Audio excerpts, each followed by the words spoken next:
Arizona, 1872. Silver Creek.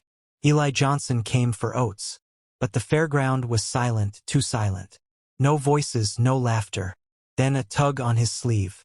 A barefoot girl, eyes wide with fear, whispered, "Can you take her instead of me?" She pointed to a woman tied to a post. Beaten, sunburned, barely alive. Eli looked from one to the other. The girl's fingers clutched his coat. He said nothing for a moment. Then quietly, firmly, "I'll take both." Eli once had a family.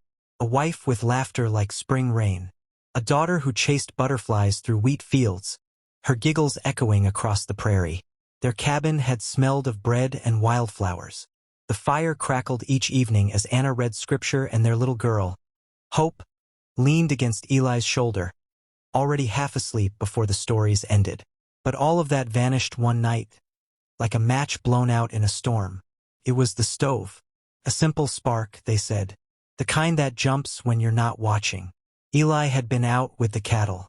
By the time he saw the smoke, by the time he ran and shouted and kicked down the door, it was too late.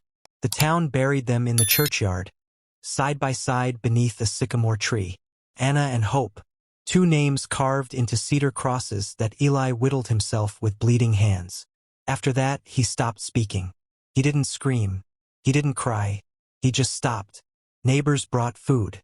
Pastor Whitlow came by. Folks offered company, work, advice. But Eli only nodded, accepted what was needed, and returned to the silence of his land. Seasons passed. The fields still needed plowing. The cattle still wandered. Life didn't pause for grief. But Eli did. Inside he froze. His world shrank to soil and sky. The barn knew his footsteps better than any man. His plow horses responded to a glance, not words. And the cabin, half rebuilt after the fire, stood empty most nights, save for one lamp and a chair where he'd sit and stare out the window, waiting for nothing. He wasn't cruel, just gone. Gone from everything except the work that numbed him. So when he came to town that day, it was out of necessity, not hope. The oats were low. His horses were lean. It was a simple errand, buy, load, return. But as he stood in that eerily silent fairground, watching the breeze sway bunting and flags, something old stirred in his chest. A warning, a shift, and then the girl. She couldn't have weighed more than 60 pounds. Dirt smudged her cheeks, and her dress hung like it had once belonged to someone twice her size. But it was her eyes, blue as desert sky, that made him pause. They weren't crying, just pleading. "Can you take her instead of me?" she said. And then she pointed. The woman tied to the post. Too still to be unconscious, too alive to be dead. Her lips were cracked, eyes swollen shut. Bruises covered one side of her face. Her dress was torn at the collar, exposing burns along her shoulder. Eli's hands balled into fists. The girl tugged his sleeve again. "Please," she whispered. The silence stretched. Eli looked around. A few men loitered near a wagon with iron bars, traffickers, flesh dealers, the kind who smiled with gold teeth and always kept one hand near their holsters. He knew their type, had seen them pass through before. They never stayed long, but they left behind missing girls, silent looks, and rage bottled so deep no one dared let it out. He could turn and leave. No one would stop him. No one would care. But he remembered another girl. One who once reached for his hand by a wheat field. One who called him Papa. "I'll take both," he said, voice dry with disuse. The trafficker nearest him raised an eyebrow. "You got the gold?" Eli didn't answer. He walked to his wagon, lifted the false plank under the driver's bench, and pulled out a leather pouch. Years of savings. It had been for a new roof, new tools, things that didn't matter anymore. He tossed the pouch at the man's feet. It hit with a heavy thud. The man opened it, whistled low. "Well now, I suppose you just bought yourself some trouble, farmer." "I'm used to trouble," Eli said. He lifted the girl gently into the wagon first. She didn't flinch, just nestled against the sack of oats and whispered, "Thank you." Then he walked to the post, knelt beside the woman, and cut her bindings. She sagged into his arms like wet laundry. Her breath was shallow, her skin hot with fever. As he lifted her, her head rolled against his shoulder, and she mumbled something that sounded like a name. "Mary! Safe now?" he muttered, not sure if she heard. As Eli guided the wagon out of Silver Creek, no one stopped him. The traffickers simply watched, gold glinting in their hands, amused and certain they'd see him again, either begging for help or nailed into a coffin. The desert wind picked up behind them. Dust rose, and Eli Johnson, a man with nothing left, carried two broken strangers into the quiet hills, toward a home that hadn't known laughter in nearly a decade. But something had shifted, and even Eli, wrapped in his silence, could feel it. Change had come, whether he wanted it or not. The girl's name was Mary. She didn't say it right away. She watched Eli with wary eyes, clung to the shadows of the cabin, and hovered beside her mother like a ghost. She moved quietly, always listening, always ready to run. But when Eli placed a damp cloth across the fevered woman's brow, and when he whispered softly that they were safe, the girl finally stepped into the light. "She's called Anna," she said. "And I'm Mary." The fire popped in the hearth, the only sound in that silence. "She's sick bad," Mary added. "They beat her. She can't eat. Her teeth hurt. She hasn't drank enough since before the canyon." Eli looked at the woman on his bed. Her breathing was shallow, her wrists raw from rope, her face blistered from sun and heat. He nodded and rose, fetched snow from the basin shaded beneath the ridge, and packed it into cloth for her fever. Then he made a weak tea and offered it to Mary. The girl sipped it slowly. "You've been on the run?" She nodded. "From who?" "Men who wear stars but don't follow law," she said. "And others worse. They caught us when we were heading for the mountain. Mama tried to run. They hit her. I came back. I always come back." Eli watched her. She was maybe 8, perhaps 9. Thin arms, sunburnt skin, hair in knots, voice steady as stone. She didn't cry. "She needs food," Mary said. "But not meat. Her stomach." "I know," Eli said. "I'll mash bread and milk." Mary blinked. "You know how." Eli turned to the stove. "I had a daughter." She said nothing more after that. Just sat beside her mother, holding her hand, humming something broken and soft. The days blurred. Anna drifted in and out of fever. Eli boiled herbs, crushed garlic into broth, tore up linens for bandages. Mary worked beside him, helping without being asked. She measured out the tinctures, cooled water, whispered comfort when Anna stirred. On the third day, Anna opened her eyes. They were glassy, unfocused, but aware. She tried to sit, but the pain brought her down again. "You're safe," Eli said. "Where?" Her voice was dry as bone. "My ranch, Arizona side of the canyon." She turned her head, saw Mary asleep by the hearth, curled tight. "You bought us." "No," Eli said. "I paid gold to get you free. That's all." Her brow furrowed. "What's the difference?" "I didn't pay to own you. I paid to stop them from owning anyone." Anna closed her eyes. "That girl. She asked someone to take me instead." "I know. She should have run. She didn't." Silence stretched. "I can't pay you back," Anna whispered. "I'm not asking for anything." The fourth day, Anna sat upright. She ate soft porridge and sipped water from a spoon. Her wrists were blistered. She moved like her whole body ached. But her voice returned. So did her memory. "They took us from a convoy near Bisbee," she said. 5 women, 3 children. Told the soldiers we were being relocated. Sold 2 in town. Others didn't make it. I told Mary to run, but she came back. "Smart girl," Eli said. "She's too brave for her age." "I know someone like that." Anna studied him. "You had a family?" He nodded. "Wife, daughter." She didn't ask more, and he didn't offer. By the 7th day, Anna could walk from the bed to the porch. She sat wrapped in Eli's extra coat, staring out across the hills as the sun fell low. Mary followed her everywhere, picking herbs, feeding the chickens, asking about clouds and horses and why the sky turned orange at dusk. "She needs a book," Anna said. Something with stories.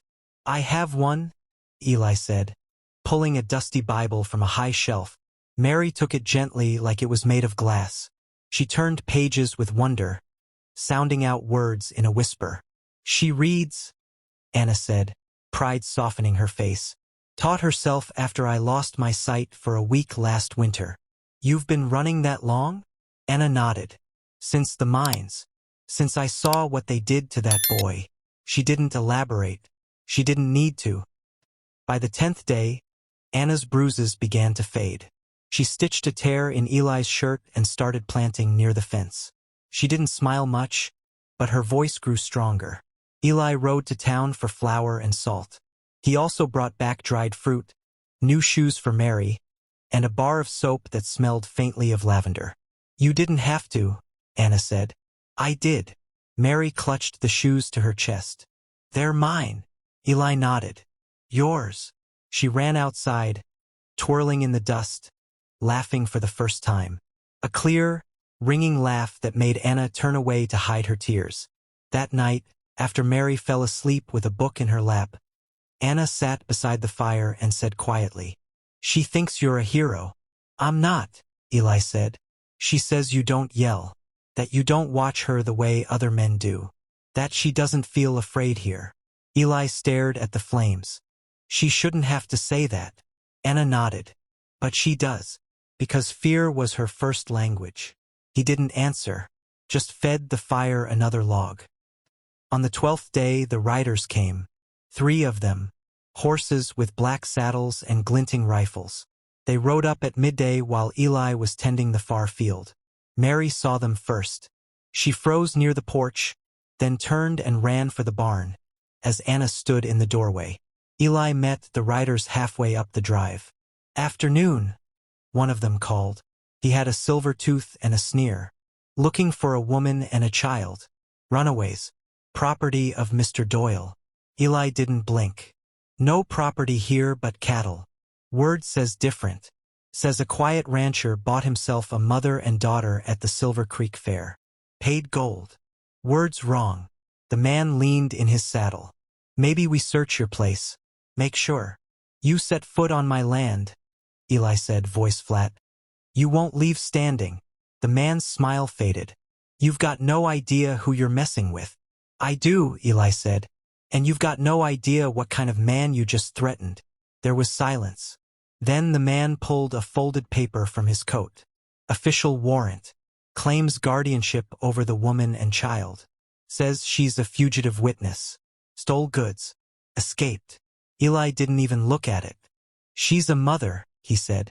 You come near her again, I'll put you in the ground. The men didn't draw. Not yet. But they turned their horses and rode off slow, like men making promises with every hoofbeat. Eli watched them vanish into the dust. Then he went inside. Anna stood at the window, arms folded. They'll be back. I know. With more. I know. We should run. Eli shook his head. We stop running. Mary looked up from her place by the hearth. Her eyes were wide. Are we safe? She asked. Eli knelt beside her. We are now. They came at dusk. Eli had spent the afternoon checking the traps he'd laid around the property. Tripwires strung low along the fence line, bear snares near the rear pasture, 2 rifles cleaned and oiled. He moved without hurry, but with purpose. Mary helped without question, handing him nails, filling lanterns, fetching water. She watched him closely, studying his quiet efficiency. Anna stood on the porch, arms crossed, eyes fixed on the horizon. She didn't ask for a plan, only waited. When Eli returned from the barn, she stepped forward. I'll fight too, she said. I'm not hiding. You should rest. No, she replied. I've hidden enough. Eli nodded once. There was no point arguing with someone who had endured what she had. She'd already made her choice. Inside, the cabin was clean and still. One rifle was placed near the window, the other behind the door. Mary sat at the table, writing slowly in her notebook. She looked up as Anna passed. Will they come? She asked. Yes, Anna said gently. But we're ready. The sun was barely touching the ridgeline when the riders appeared, 3 at first, then 5 more behind them. Eli stood at the fence and counted 9, maybe 10. They approached slowly, making no effort to hide. At their center rode Doyle, his silver tooth catching the last light of day. He raised a hand. The others spread out. Eli didn't move. Doyle called out, voice smooth as oil. "Evening, Johnson. Got your little charity case ready for return." "She's not going anywhere," Eli said. "That's a shame," Doyle replied. "Could have made this easy." He reached into his coat and pulled out the warrant again. "This says she belongs to me. Papers say she was caught stealing, resisting. Same with the girl. They're not thieves." Doyle grinned. "Doesn't matter. Paper's paper. And I got a judge down in Yuma who signs whatever I put in front of him." Anna appeared in the doorway behind Eli. She stepped into the light, her face bruised but calm.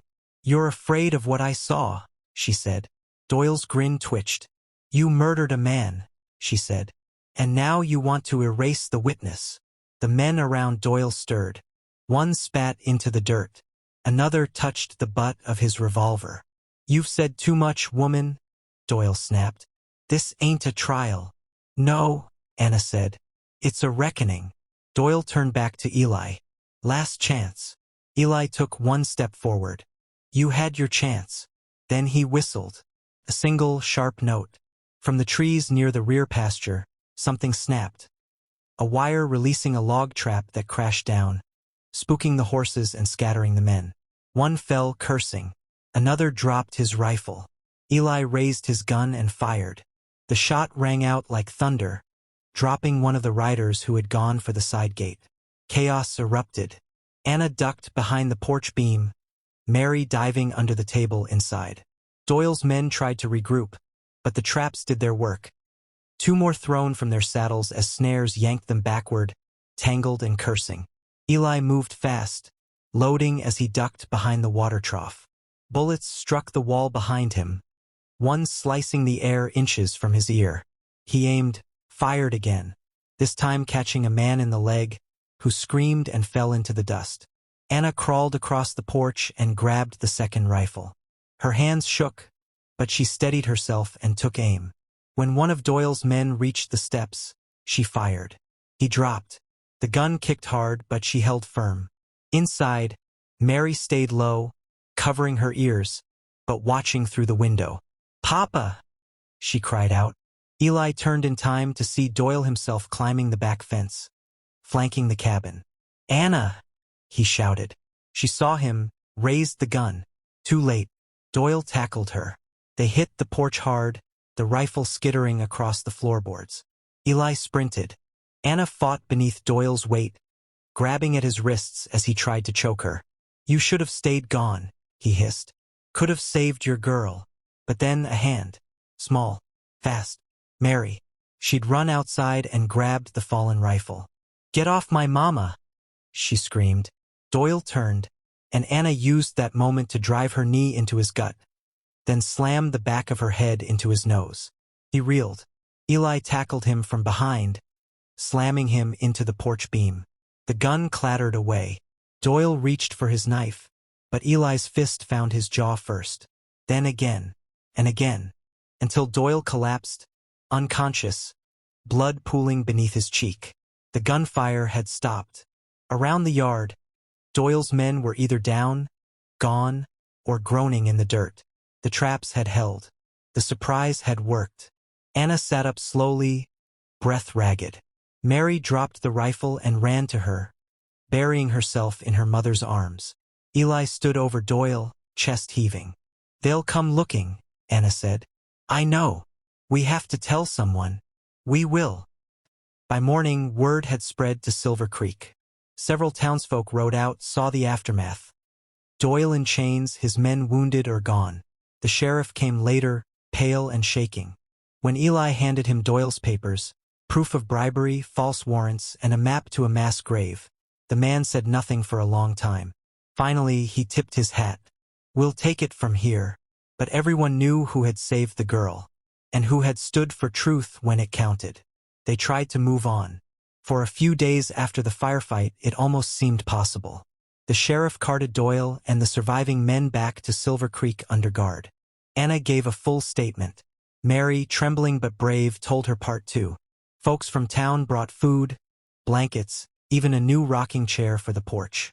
The preacher's wife hugged Anna and whispered something about grace. But Eli knew the quiet wouldn't last. It was in the way the sky felt heavy, the way the cattle startled at shadows, the way he caught Anna watching the hills for longer than she realized.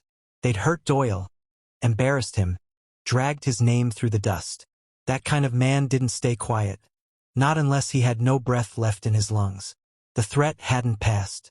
It had simply gone underground. Then one morning, 3 weeks later, Anna found a mark burned into the barn door. A snake, curled into a circle, branded deep into the wood. She stared at it for a long time before calling Eli over. "What does it mean?" Mary asked, peeking around her. Anna didn't answer right away, but Eli saw it in her face. Fear. "A promise," Anna finally said. "That someone's coming." "Who?" "Doyle's buyers," she whispered. He wasn't working alone. He was a broker. His partners don't care about his trial. They care about silence. Eli took a breath and ran a hand through his beard. "How many?" "Enough to burn this place down," Anna said. They prepared, but differently this time. No traps. No rifles by the windows. This wasn't about winning a war. It was about ending one. Eli took Mary aside and showed her how to saddle the horse, how to follow the ridge west until she hit the preacher's house. He gave her a pouch of coins and told her to ride if she heard a gunshot. Mary clung to him. "What about you?" "I'll find you." "But what if?" "I promise." That night, Anna sat by the fire with a cup of tea untouched in her hands. "They won't stop," she said. "I know. They'll bring more men. Not bounty hunters. Killers." Eli didn't respond. "Mary deserves more than this," she said. "She deserves peace," he agreed. "But not at the price of running forever." Anna looked at him. "So what do? We tell the truth." The next day, Eli hitched the wagon and rode to the county seat. He brought with him the forged papers Doyle had used, the notes Mary had written about the traffickers, and the journal Anna had kept. Pages of names, locations, accounts whispered between the women taken from camps and towns. The judge at the county seat was skeptical at first, but as he read, his face changed. "These are allegations of organized trafficking," he said slowly, "across 3 territories. Names here include 2 marshals, 3 landowners, and a federal contractor." "They'll kill her to keep it buried," Eli said. "And you," the judge added. Eli didn't flinch. "So print it. Spread it. Make it so loud they can't bury it." The judge folded his hands. "That would start a war." Eli leaned forward. "Then let it start here." The story broke 2 days later, printed in small-run newspapers across the territory. Names redacted, but the story clear: women trafficked, children sold, witnesses silenced, a ring that stretched from Yuma to Santa Fe, and a single woman, Anna, who'd survived to tell the tale. The response was swift. Some called her a liar.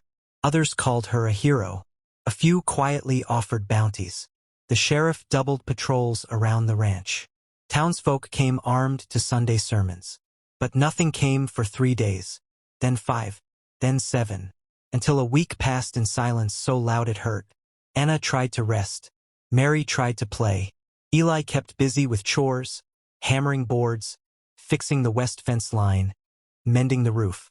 But every sound made them look up. Every rider on the road drew eyes to the horizon. Then, one afternoon, a rider came fast. Dust curled behind his horse. He carried a telegram. Eli took it, unfolded it slowly. It was from a U.S. Marshal's office in Santa Fe. A federal investigator was inbound. He wanted to meet the woman named Anna. Marshal Thomas R. Dwyer arrived at dawn. He was quiet, formal, dressed in a plain gray coat and worn boots. No badges, no pistol visible. He sat on the porch and listened to Anna's full account. Listened to Mary. Asked a few questions. Took notes. Then he folded his book and said, "You've made powerful enemies."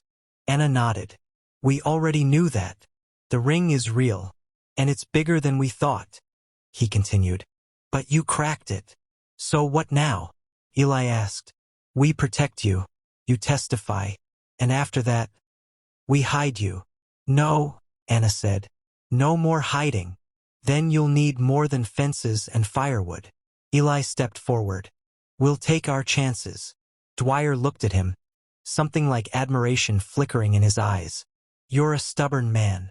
She's not alone, Eli replied. The news spread. By midsummer, the story had reached the East. A senator in Washington had quoted Anna's name on the floor. Her words, simple, clear, became a headline. We ran because no one believed us. We speak now so no one else has to run.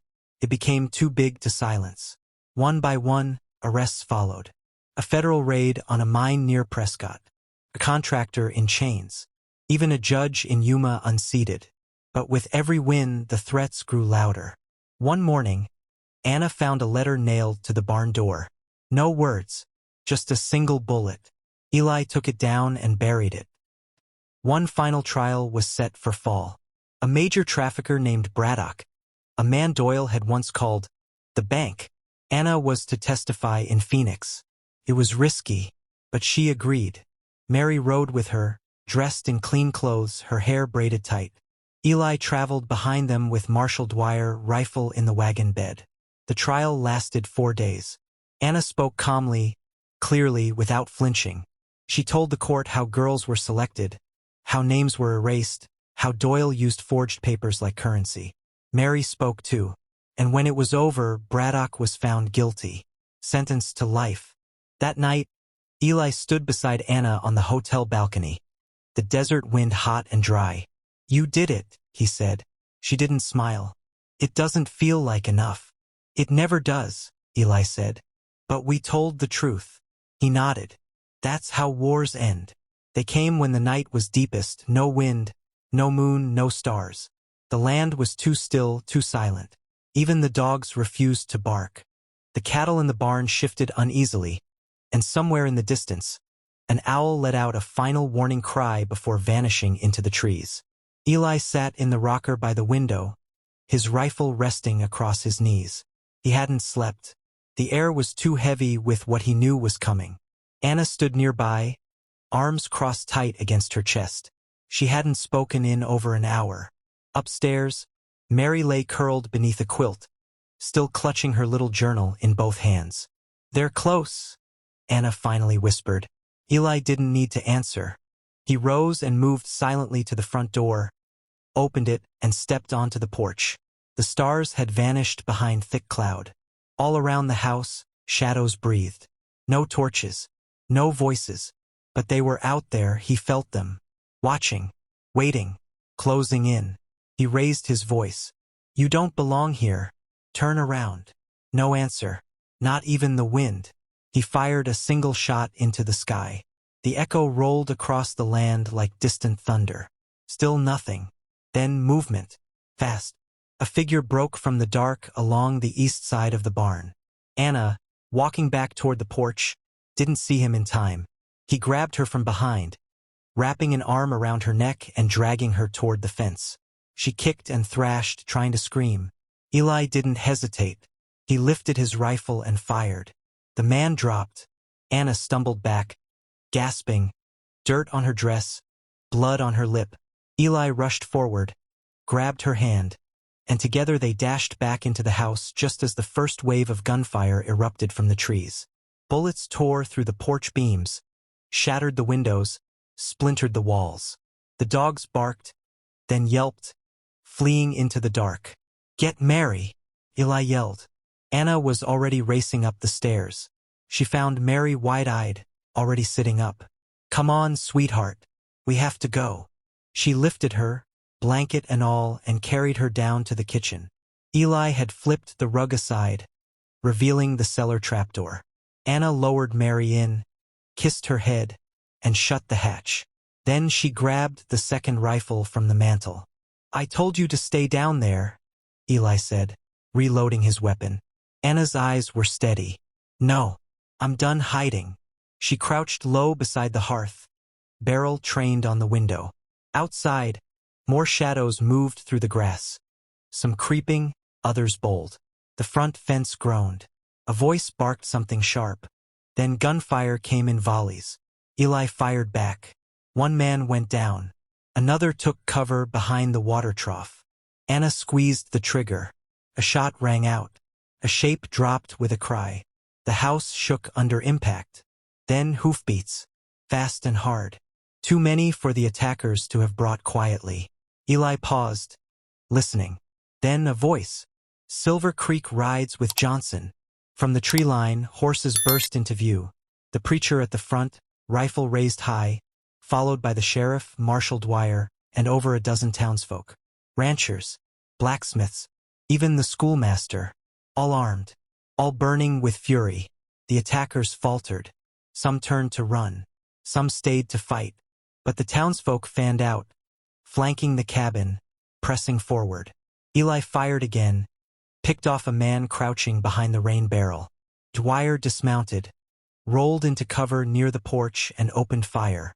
"Glad you waited for us," he said, breathless. Eli nodded. "Wouldn't have missed it." Anna caught another attacker as he tried to climb the fence. He fell with a shout. The townsfolk advanced. 2 men were captured behind the barn. One tried to surrender and was hauled off by the sheriff. Another charged with a knife, only to be stopped by the preacher's shotgun. Inside the house, dust hung in the air like mist. The fire crackled low. The floor creaked with movement. Then silence. No more shots. Just the low murmur of voices outside. Eli stepped onto the porch. The sun had begun to rise over the ridge, pale and golden, cutting across the blood-stained grass. 9 attackers were in custody. 3 were dead. The rest had scattered. Dwyer stood near the broken fence, wiping soot from his face. "They meant to burn it all down," he said. "They failed," Eli replied. Anna emerged from the house. She crossed the yard slowly, boots crunching in the dirt. Her hands were steady now, her jaw set. She walked to the cellar and opened the trapdoor. Mary climbed out into her arms. The girl looked around, then up at Eli. "Are we safe?" Eli knelt beside her and pulled her close. "Yes, you are." Anna touched Eli's shoulder. "They came for war." He looked at the horizon and found something stronger. The townsfolk gathered by the porch. No one said much, but their presence said everything. This place would not fall. This family would not run. Not anymore. Dawn broke slowly over Hope Ranch. The horizon shifted from violet to amber, a soft golden light pouring over the battered land. It caught the edges of the broken fence, glinted against the windows still marked by bullet scars, and touched the fields where green shoots were starting to rise again. The air was cool and clean, carrying the faint smell of wood smoke and turned earth. The storm had passed, and the land had survived. Eli stood alone by the porch steps, holding a tin mug of coffee, steam curling around his worn face.